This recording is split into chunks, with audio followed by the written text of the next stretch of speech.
ये कहानी सिरसा नाम के एक छोटे से गांव की है, जहां चारों तरफ हरियाली ही हरियाली थी और वहां का वातावरण भी बहुत शांत था।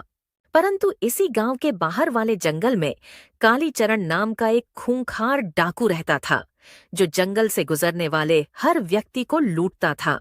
कालीचरण से सिरसा गांव तो छोड़ो, उसके पास के सभी गांव वाले परेशान हो गए थे, जिस कारण वहां के राजा ने उस पर बहुत बड़ा इनाम रख दिया था। उस पर इनाम रखने के कुछ समय बाद अचानक एक दिन उसकी लाश गांव के चौराहे पर पड़ी हुई मिली थी। पर यह किसी को पता नहीं था कि कालीचरण को किसने मारा था। पर कालीचरण के मरने के बाद सभी गांव वालों को बहुत बड़ी राहत मिली थी। कालीचरण के मरने के कुछ समय बाद हर तरफ शांति हो चुकी थी। अब कोई भी किसी भी समय गांव के बाहर जा सकता था और कोई भी गांव में आ सकता था, बिना किसी के डर के।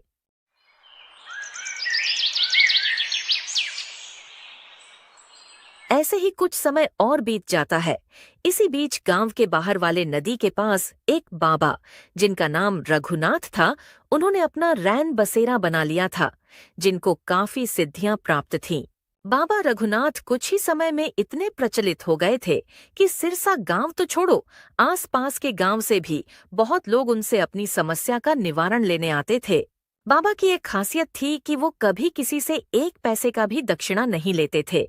ऊपर नहीं तो वो जरूरतमंदों को सोने के सिक्के देकर उनकी मदद कर दिया करते थे। इसी कारण गांव में अफवाह फैली थी कि बाबा के पास कालीचरण का छुपाया हुआ खुफिया खजाना है। इसीलिए वो कभी किसी से दक्षिणा नहीं लेते थे और जरूरतमंद लोगों को सोने के सिक्के बांटते हैं। परंतु किसी का मानना था कि वो ये सब अपनी सिद्धियों के कारण कर पाते हैं, और कोई मानता था कि उनके पास सच में कोई खजाना है। इसी गांव में दो दोस्त रहते थे, रमन और राघव, जो बहुत ही गरीब किसान थे। दोनों के पास अपनी एक एक छोटी सी जमीन थी, जिस पर खेती करके दोनों का घर चलता था। रमन के परिवार में रमन की पत्नी सुनीता और एक बेटा था, जिसका नाम राजू था। राघव के परिवार में राघव के अलावा केवल उसकी पत्नी थी, जिसका नाम मीरा था। रमन और राघव दोनों अपने गरीबी से बहुत परेशान हो चुके थे। एक दिन ऐसे ही दोनों आपस में खेत के पास बैठकर बात कर रहे होते हैं। भाई, आखिर कब तक हम इन छोटी छोटी जमीनों पर काम करके अपने घर का पालन पोषण करेंगे? सही कह रहे हो रमन भाई, हम मेहनत तो बहुत करते हैं, लेकिन जो भी उगाते हैं उससे बस पेट ही भरता है। आगे का कुछ नहीं सोच सकते। अगर हमें खाने के साथ साथ आगे के लिए बचाना है तो फिर तो हमें ये खेती बाड़ी छोड़नी होगी और पैसे कमाने का कोई नया तरीका ढूंढना होगा। हाँ भाई, तुम ठीक कह रहे हो। पहले का तो ठीक था, इस छोटी सी जमीन से जो भी उगता था उससे गुजर बसर हो जाता था। परंतु अब राजू भी बड़ा हो रहा है। उसके स्कूल का खर्चा और कापी किताब का खर्चा अब दिन ब दिन बढ़ते जा रहा है।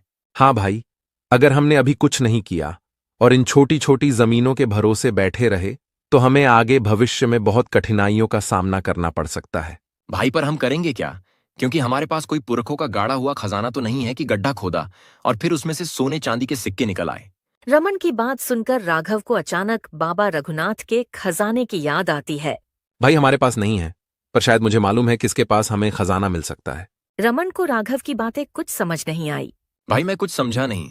किसके पास से हमें खजाना मिल सकता है? जरा साफ साफ बता मुझे भी। भाई, लगता है तुमने गांव में फैली अफवाह नहीं सुनी अब तक। मैं बाबा रघुनाथ के खजाने की बात कर रहा हूं। क्या बाबा रघुनाथ के पास खजाना है? क्यों मजाक कर रहे हो भाई? अगर उनके पास खजाना होता तो क्या वो ऐसा साधारण जीवन जीते? भाई, तुम ही सोचो, वो इतने लोगों की मदद करते हैं, पर आज तक उन्होंने कभी किसी से दक्षिणा नहीं ली है। और मैंने तो यहां तक सुना है कि वो जरूरतमंदों को सोने के सिक्के देते हैं। और तो और क्या, आज तक तुमने उनको यहां वहां भिक्षा मांगते देखा है? नहीं भाई, मैंने तो आज तक बाबा को कभी अपने गांव के अंदर भी नहीं देखा है। वो तो हमेशा अपने गांव के बाहर वाली कुटिया के पास ही बैठकर लोगों की समस्याओं का समाधान करते हैं। हाँ, फिर तुम ही सोचो, जब वो दक्षिणा नहीं लेते और ना ही भिक्षा मांगने आते हैं, तो उनके पास इतने पैसे कहां से आते हैं कि वो लोगों को सोने के सिक्के बांटते हैं, और फिर उनके घर का गुजर बसर कैसे होता होगा? मैं तो कह रहा हूं, ये जो अफवाह है ना कि बाबा के पास कालीचरण का छुपाया हुआ खजाना है, ये कोई अफवाह नहीं है। मैं तो कहता हूं, हमें एक बार चलकर पता लगाना चाहिए क्या सच है और क्या झूठ है। और अगर बाबा के पास सच में खजाना हुआ तो हम भी उस खजाने में से थोड़ा थोड़ा ले लेंगे। भाई, पर मैंने सुना है कि उनके पास सिद्धि है जिससे वो लोगों की मदद करते हैं। और यदि ये बात सच में अफवाह हुई और बाबा के पास कोई खजाना नहीं हुआ और सच में उनके पास सिद्धि हुई तो क्या करेंगे? तो क्या, बाबा के पास तो जा ही रहे हैं। जहां सब लोग अपनी समस्या लेकर जाते हैं, वहां हम भी अपनी समस्या का हल पूछ लेंगे। हाँ, ये ठीक रहेगा। तो कल सुबह हम दोनों चलते हैं और दूर से बाबा पर नजर रखेंगे।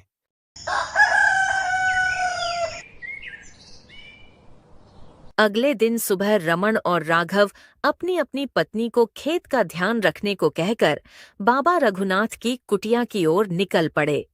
दोनों के मन में उत्सुकता थी कि क्या बाबा के पास सच में खजाना होगा या यह सब सिर्फ एक अफवाह है। रमन और राघव गांव के बाहर स्थित बाबा रघुनाथ की कुटिया से थोड़ी दूरी पर छिपकर खड़े हो गए।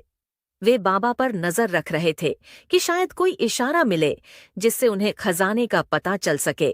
उन्होंने देखा कि बाबा दिन भर बस लोगों की समस्या सुनने और उनकी मदद करने में गुजार दे रहे थे, पर उन्हें कुछ भी ऐसा नहीं दिखा जिससे उन्हें बाबा के खजाने के बारे में पता चल सके।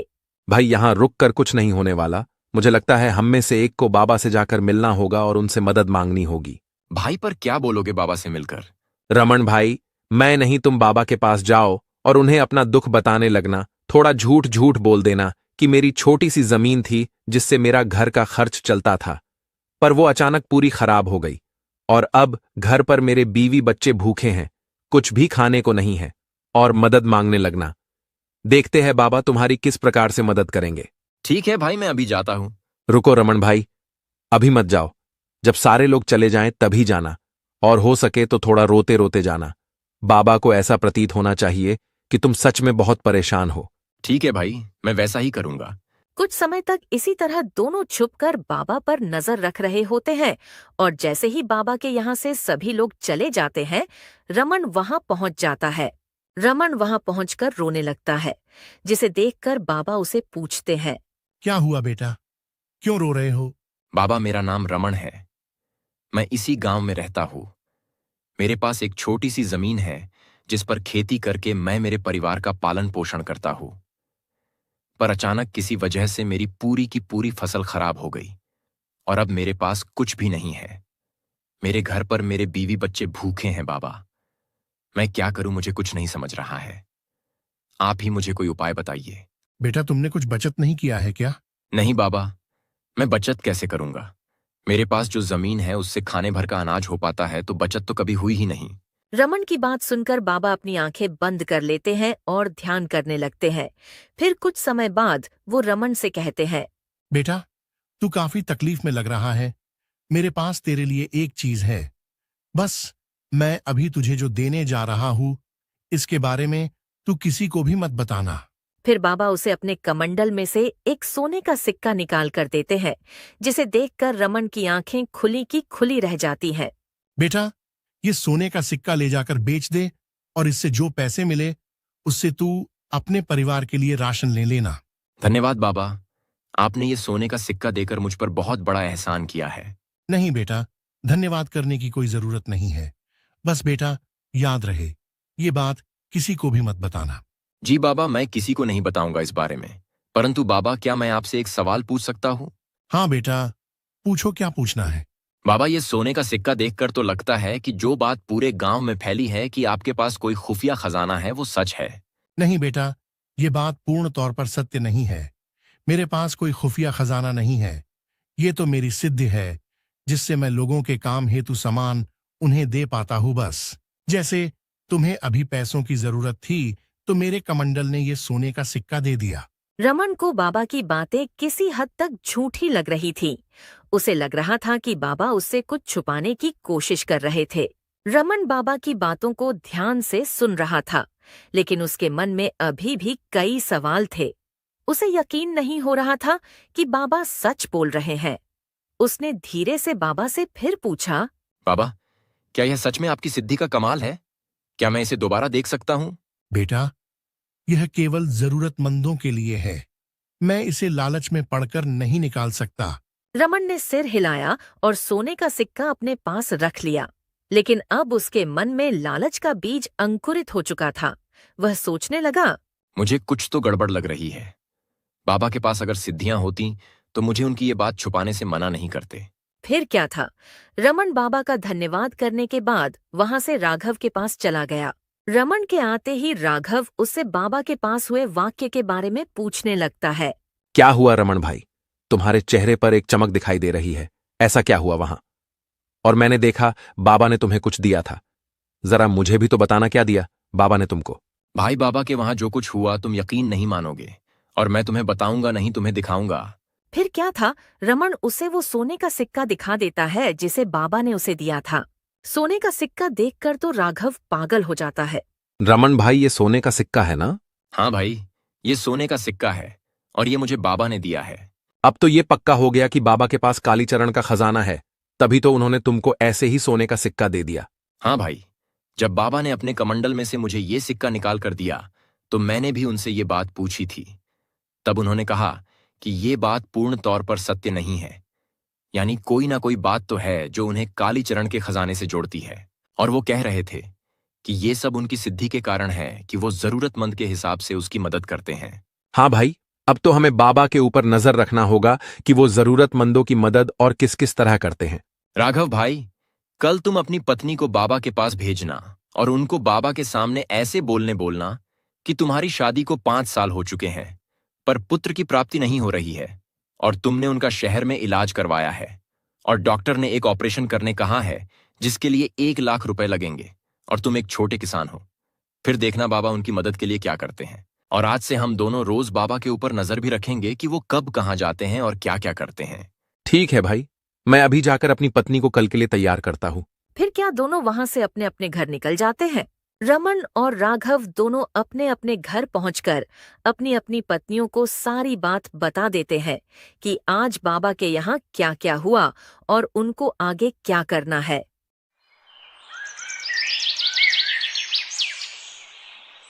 अगले सुबह राघव अपनी पत्नी मीरा को बाबा के पास भेजने के लिए तैयार करता है और उसे पूरी तरह से समझाने लगता है कि उसे बाबा के पास जाकर क्या क्या कहना है। मीरा, तुम्हें ठीक से याद है ना बाबा के पास जाकर क्या कहना है? हाँ, तुमने जैसा कहा है मैं वैसे ही बोलूंगी, लेकिन क्या ये सही होगा? हमें बस एक बार बाबा को परखना है कि वो सच में कोई सिद्ध पुरुष हैं या उनके पास कोई छुपा हुआ खजाना है। अगर सच में उनके पास कोई खजाना हुआ तो हम भी उसमें से कुछ ले लेंगे ताकि हमारा भी कुछ भला हो सके। मीरा तैयार होकर बाबा की कुटिया की ओर चल पड़ती है। रास्ते में वह घबराई हुई थी, लेकिन अपने पति की बातों को याद कर हिम्मत जुटा रही थी। जब मीरा बाबा के पास पहुंची तो वहां पहले से ही कुछ लोग थे। वह चुपचाप एक पेड़ के नीचे बैठकर अपनी बारी का इंतजार करने लगी। कुछ देर बाद जब सभी लोग चले गए तो मीरा बाबा के पास पहुंची और रोने का नाटक करने लगी। बेटी, क्या हुआ? क्यों रो रही हो? बाबा, मेरी शादी को 5 साल हो गए, लेकिन अभी तक मुझे संतान सुख नहीं मिला। हमने शहर में डॉक्टर को दिखाया था, उन्होंने कहा कि एक ऑपरेशन करवाना पड़ेगा जो बहुत महंगा है। मेरे पति एक छोटे किसान हैं, हमारे पास इतना पैसा नहीं है। बाबा, अब आप ही मेरी मदद कर सकते हैं, बताइए मैं क्या करूं? मीरा की बातें सुनने के बाद बाबा ने कुछ देर अपनी आंखें बंद कर ली। फिर उन्होंने अपना कमंडल उठाया और उसमें से 2 सोने के सिक्के निकालकर मीरा के हाथ में रख दिए। बेटी, इन्हें बेचकर तुम अपने ऑपरेशन के पैसों का इंतजाम कर लेना, लेकिन इस बारे में किसी को मत बताना। बाबा, पर ये तो सोने के सिक्के हैं। हाँ बेटी, यह मेरी सिद्धि का ही एक रूप है, लेकिन ध्यान रहे इसका उपयोग केवल जरूरत के लिए करना। मीरा ने सिर हिलाया और वहां से निकल गई, लेकिन उसके मन में भी वही सवाल उठ रहे थे जो रमन के मन में आए थे। जब मीरा घर पहुंची तो उसने पूरा वाक्य राघव को बताया और उसे सोने के सिक्के दिखाए। सोने के सिक्कों को देखकर राघव पूरी तरह से चौंक जाता है और मीरा से कहता है, तो ये पक्का हो गया कि बाबा के पास कोई ना कोई खजाना है, वरना वो हर जरूरतमंद को ऐसे सोना कैसे दे सकते हैं? मुझे भी कुछ गड़बड़ लग रही है, लेकिन बाबा की आंखों में एक अलग ही शांति थी। हमें इस रहस्य को जानना होगा और इसकी अच्छे से छानबीन करनी होगी, तभी हम जान पाएंगे सच क्या है। उसी रात रमन और राघव ने बाबा पर नजर रखने का फैसला किया। राघव भाई, आज रात हम बाबा की कुटिया के पास जाकर देखेंगे कि वो रात में क्या करते हैं। हाँ भाई, ये सही रहेगा। तभी तो हम जान पाएंगे कि बाबा की सच्चाई क्या है। रात के अंधेरे में दोनों चुपचाप बाबा की कुटिया के पास पहुंचे और एक पेड़ के पीछे छिप गए। कुछ समय बाद बाबा भी अपनी कुटिया के दरवाजे से बाहर आए और जंगल की ओर चल पड़े। बाबा को इतनी रात जंगल में अकेले जाते देख रमन राघव दोनों आपस में बात करने लगे। देखो राघव भाई, बाबा इतनी रात कहीं जा रहे हैं। भाई थोड़ा धीरे बोलो और उनका पीछा करो। देखते रहो कि वो इतनी रात में कहाँ जाते हैं। बाबा धीरे धीरे जंगल के भीतर एक गुफा की ओर बढ़े। वहां पहुंचकर उन्होंने एक पत्थर के पास पहुंचकर कहा, खुल जा सिमसिम। बाबा के ऐसा कहते ही वो बड़ा सा पत्थर किसी दरवाजे की तरह खुल गया और बाबा उसके अंदर चले गए। बाबा का ये चमत्कार देखकर दोनों जान चौंक गए। ये क्या था? ये बाबा तो सच के कोई मायावी लगते हैं। हाँ भाई, पर मुझे लगता है कि ये कोई गुप्त जगह है जहां बाबा अपना वो खजाना छुपा कर रखते हैं। हाँ भाई, मुझे भी यही लगता है। और इस बात को पक्का करने के लिए हमें भी अंदर जाकर देखना होगा कि अंदर सच में कोई खजाना है या नहीं। पर हमें कुछ देर इंतजार करना होगा। एक बार बाबा अंदर से बाहर आ जाए और अपनी कुटिया की ओर लौट जाए, उसके बाद हम अंदर जाएंगे। ठीक है भाई, फिर हम कुछ देर इंतजार करते हैं। फिर क्या था, रमन और राघव उसी जादुई गुफा के कुछ दूरी पर छुपकर बाबा का इंतजार करने लगते हैं। कुछ देर बाद बाबा भी उस गुफा से बाहर आते हैं, पर बाबा इस बार अपने हाथ में एक पोटली लेकर आए थे। बाबा वहां से बाहर आकर अपने कुटिया की ओर चल देते हैं। रमन भाई, तुमने कुछ देखा? हाँ भाई, बाबा जब अंदर गए थे तब उनके हाथ में कुछ नहीं था, और जब वो बाहर आए तो उनके हाथ में एक पोटली थी। भाई, अब तो मेरी जिज्ञासा गुफा के अंदर जाने की ओर बढ़ गई है। बाबा के वहां से चले जाने के बाद दोनों गुफा के बाहर आकर वो मंत्र बोलने लगते हैं। खुल जा सिमसिम। रमन के वो मंत्र बोलते ही वो गुफा के सामने का बड़ा पत्थर हट जाता है और दोनों गुफा के अंदर चले जाते हैं। गुफा के अंदर पहुंचते ही उन्होंने जो देखा उससे उनके होश उड़ गए। वहां ढेर सारे सोने चांदी के सिक्के, गहने और बहुमूल्य पत्थर रखे हुए थे। भाई, ये तो सच में खजाना है। अब तो हम मालामाल हो गए। अब हमें जीवन भर काम नहीं करना होगा। हाँ भाई, यानी बाबा इसी खजाने का उपयोग करके लोगों को वो सोने के सिक्के बांट रहे हैं। रमन और राघव गुफा के अंदर खड़े होकर चारों तरफ देख रहे थे। सोने चांदी के सिक्कों और बहुमूल्य पत्थरों की चमक उनकी आंखों में बस गई थी। भाई, बाबा के इतने साधारण रूप को देखकर हम सोच भी नहीं सकते थे कि बाबा के पास इतना कुछ होगा। हाँ भाई, अब तो हमें इसमें से जितना हो सके उतना लेकर यहां से निकल जाना चाहिए। दोनों जैसे ही खजाने की तरफ बढ़े और खजाना लेने ही वाले थे, लेकिन तभी गुफा के अंदर एक अजीब सी आवाज गूंजने लगी, मानो कोई उनकी हरकतों को देख रहा हो। तुम दोनों सोच रहे थे कि मुझे पता नहीं चलेगा? ये आवाज सुनते ही रमन और राघव के पैरों तले जमीन खिसक गई। उन्होंने पीछे मुड़कर देखा तो बाबा रघुनाथ उनके पीछे खड़े थे, लेकिन उनका चेहरा पहले जैसा शांत और दयालु नहीं था। उनकी आंखों में एक अजीब चमक थी और उनकी आवाज बिल्कुल बदल गई थी। तो आखिर लालच तुम दोनों को यहां तक ले ही आया। तुम दोनों ने क्या सोचा कि मैं सिर्फ एक साधारण संत हूं? बाबा का ये बदला हुआ स्वरूप देखकर दोनों बहुत डर गए थे। डरते डरते रमन ने बाबा से कहा, बाबा, आप यहां हमें माफ कर दीजिए। हम सिर्फ... चुप! अब कोई माफी नहीं मिलेगी। तुम दोनों को जो नहीं देखना चाहिए था वो देख लिया है। अब इस गुफा से जिंदा बाहर नहीं जा पाओगे। रमन और राघव के चेहरे पर डर साफ दिख रहा था। उनके पैरों के नीचे से जमीन खिसक गई थी। उन्हें अब एहसास हुआ कि उन्होंने कितनी बड़ी गलती कर दी थी। बाबा, हमसे गलती हो गई, हमें जाने दो। हम कभी किसी को कुछ नहीं बताएंगे। तुम जानते भी नहीं कि तुमने किसके खजाने में हाथ डालने की कोशिश की है। मैं कोई साधारण बाबा नहीं, बल्कि वही कालीचरण हूं जिसे सब मरा हुआ समझ बैठे थे। रमन और राघव पहले से ही बहुत डरे हुए थे और अब ये सुनते ही दोनों की हालत और खराब हो जाती है। क्या? आप कालीचरण हैं? पर कालीचरण तो सालों पहले ही मारा जा चुका है। हाँ, सालों पहले राजा ने मुझ पर इनाम रखा था। मैं अपनी मौत का नाटक करके छिप गया और इस गुफा को अपनी शरण बना लिया।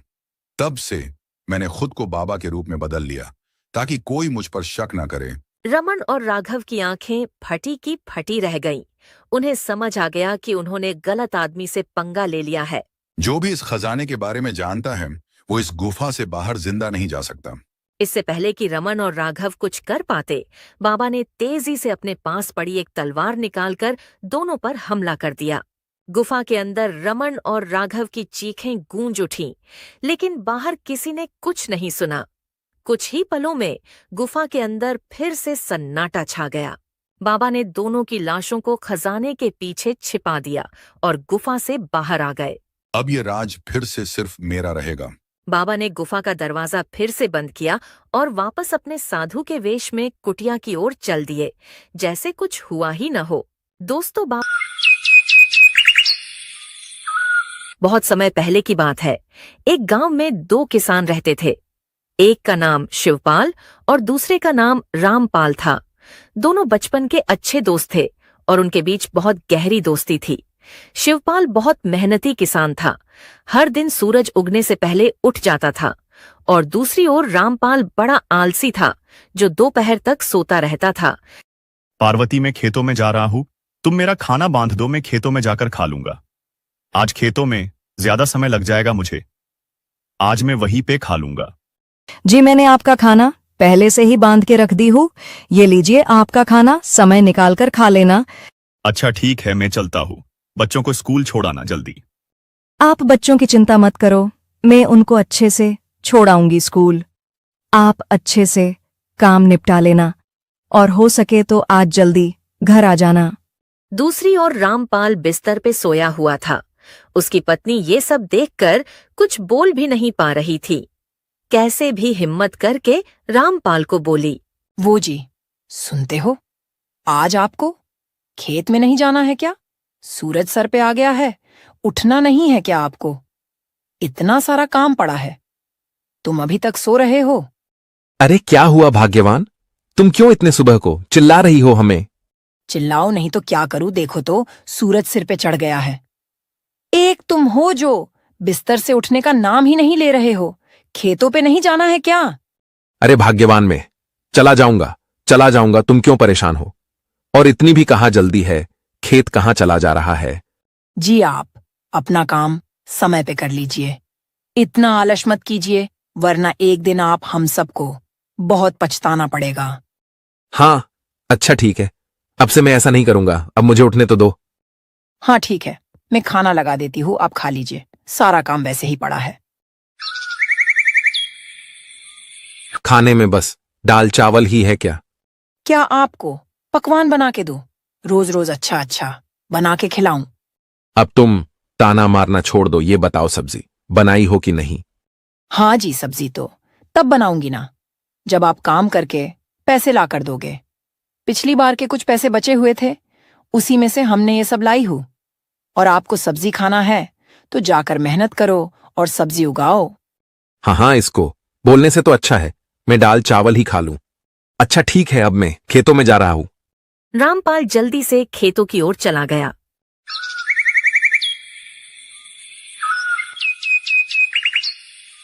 अरे शिवपाल भाई, थोड़ा सा तो आराम कर लीजिए, बाद में पूरा दिन काम कर लेना। हाँ रामपाल भाई, थोड़े से ही खेत बचे हैं, बस बाकी सब हो गया है। उसे भी आज ही जोत लूंगा मैं, ताकि कल से मैं इसमें अनाज का ब्याह बो सकूं। कितनी कड़ी धूप है, तुमको तो बहुत मुश्किल हुई होगी ना काम करते करते इस मौसम में। एक काम कर लूं, पहले आराम कर लेता हूं, फिर आराम से खेत जोत दूंगा। रामपाल एक पेड़ के पास जाकर कुछ देर के लिए आराम करने लगा।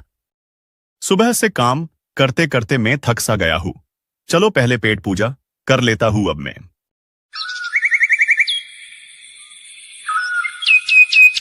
जैसे शिवपाल खाने को बैठा ही था, तभी उसके पास एक साधु महाराज आए उसके पास। अरे बेटा, मुझे बहुत भूख लगी हुई है, कुछ खाने को दे दो। मैं कई दिनों से भूखा हूं और गांव गांव भटक रहा हूं खाने की तलाश में। साधु महाराज, आज तो मेरे पास ज्यादा कुछ खाने को नहीं है, बस थोड़ी सी रोटी और सब्जी है, आप खा लीजिए, हम घर जाकर खा लेंगे। शिवपाल के पास कौन आ गया है? लगता है कोई साधु बाबा है, चलो चल के देखते हैं। रामपाल कुछ समय में साधु बाबा के पास पहुंच गया। प्रणाम साधु बाबा। खुश रहो बच्चा, तुम्हारा कल्याण हो सदा। साधु महाराज, मैंने आपका आसन लगा दिया है, आप यहां पे बैठ के खा लीजिए इत्मीनान से। पर बेटा, मैं तुम्हारा खाना खा लूंगा तो तुम क्या खाओगे? तुमने अपने बारे में सोचा है कि नहीं?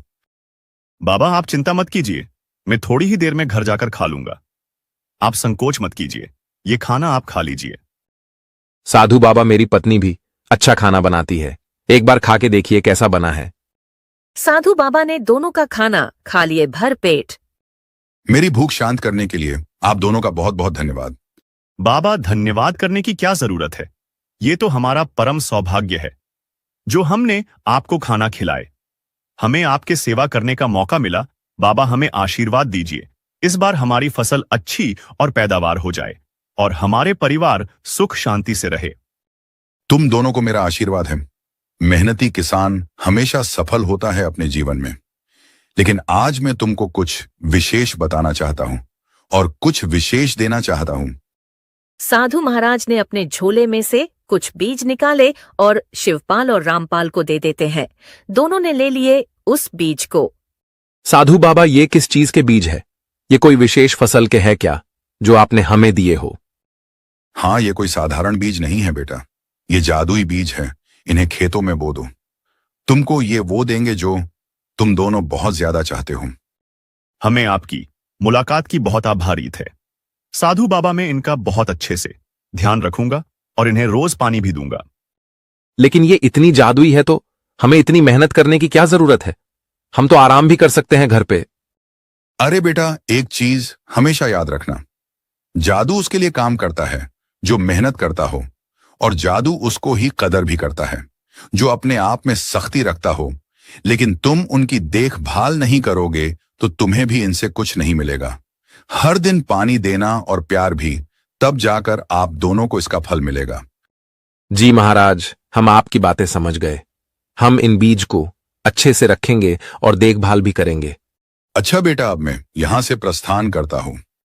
साधु बाबा से जादुई बीज प्राप्त करने के बाद शिवपाल और रामपाल घर लौटने लगते हैं।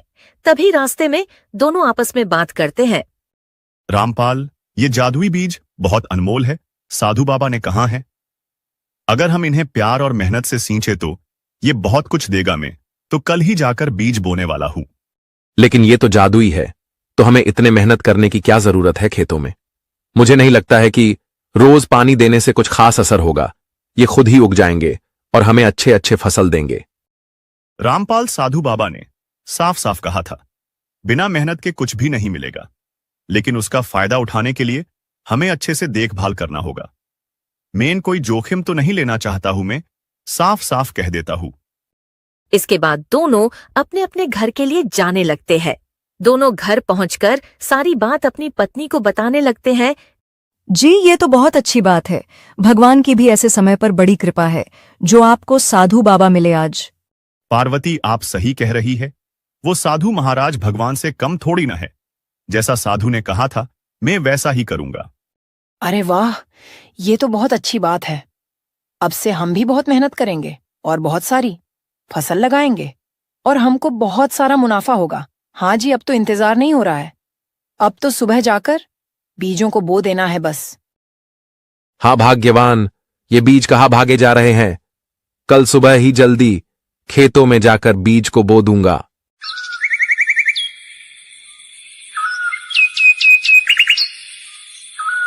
अगली सुबह होते ही शिवपाल तैयार हो गया खेतों में जाने के लिए। आज खेतों में ज्यादा समय बिताऊंगा जो साधु बाबा ने बीज दिए हैं खेत में बोने को। मुझे लगता है इन बीजों की अच्छे से देखभाल की जाए, हमें अच्छा मुनाफा होगा। जी, ये तो बहुत अच्छी बात है। आप ज्यादा समय बिताएंगे। ये लीजिए आपका खाना, समय निकालकर खा लेना।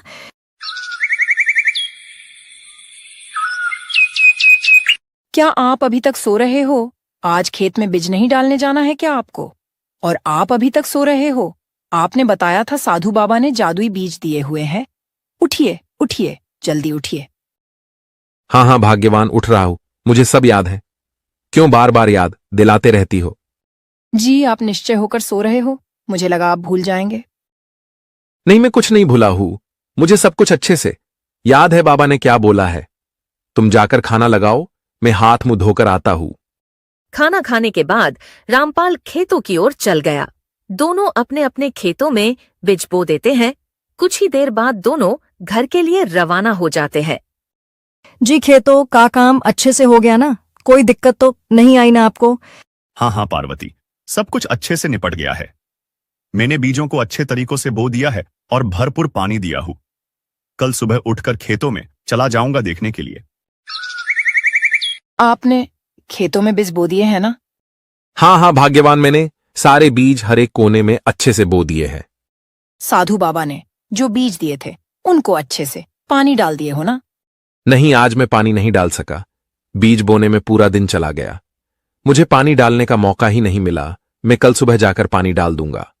लेकिन साधु बाबा ने कहा था उसकी देखभाल करना, नहीं करेंगे तो कैसे बढ़ेंगे फसल? तुम चिंता मत करो, वो एक जादुई बीज है, वो कभी भी खराब नहीं होंगे। तुम बेकार में चिंता करती हो। साधु बाबा ने कहा है, बीज जादुई है। मेहनत के बिना कुछ हासिल नहीं होता। तुमने शिवपाल भैया को देखा है कि नहीं? अपने खेतों में कितनी मेहनत करते हैं। तुम भी करोगे तो हमारी खेतों में भी अच्छी फसल आएगी उनकी तरह।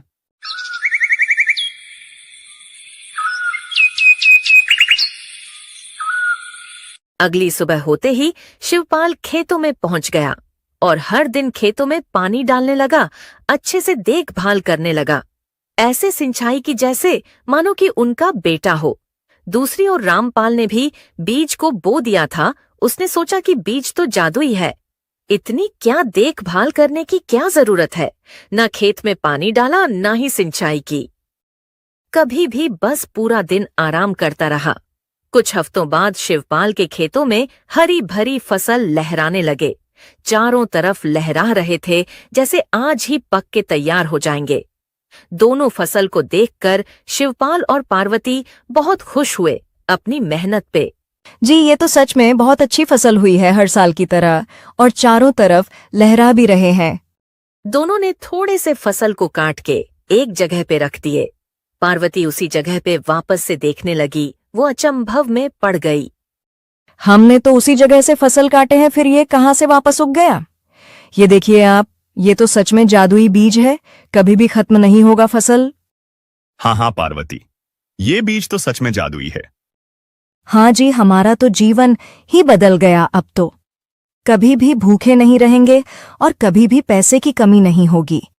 दूसरी ओर रामपाल के खेतों में फसल तो उग गए हुए थे, लेकिन उसमें कोई भी फल नहीं आया और तो वो सब सूख चुके थे। रामपाल अपने खेत में फसल को देखकर अपनी किस्मत को कोस रहा था। अरे ये तो जादुई थे ना, फिर इनमें फसल क्यों नहीं है? लगता है साधु बाबा ने हमको झूठ बोला है। ये सब कैसे हो गया? ये तो जादुई बीज है, जबकि ये सब एक साधारण बीज है। तभी रामपाल की नजर शिवपाल के खेतों में पड़ी। उसके खेत हरे भरे लहरा रहे हैं, जिसे देख रामपाल शिवपाल के पास आता है। तुम्हारी फसल मुझसे इतनी सुंदर और अच्छी कैसे हुई? उस साधु बाबा ने मुझे नकली बीज दिए थे और तुम्हें असली। दोस्त, साधु बाबा ने हमको जादुई बीज ही दिए थे। उन्होंने कहा था कि इसे प्यार और अपने बेटे से भी अच्छे तरीके से देखभाल करना है, और मैं हर दिन पानी दिया, इसीलिए मेरे खेत में अच्छी और बेहतर फसल हुई है। मैंने तो तुमको कहा भी था अच्छे से खेतों की देखभाल करना, नहीं तो इसलिए शायद तुम्हारी फसल खराब हो गई। रामपाल को अपनी गलती का एहसास हुआ। अरे ये मैंने क्या कर दिया?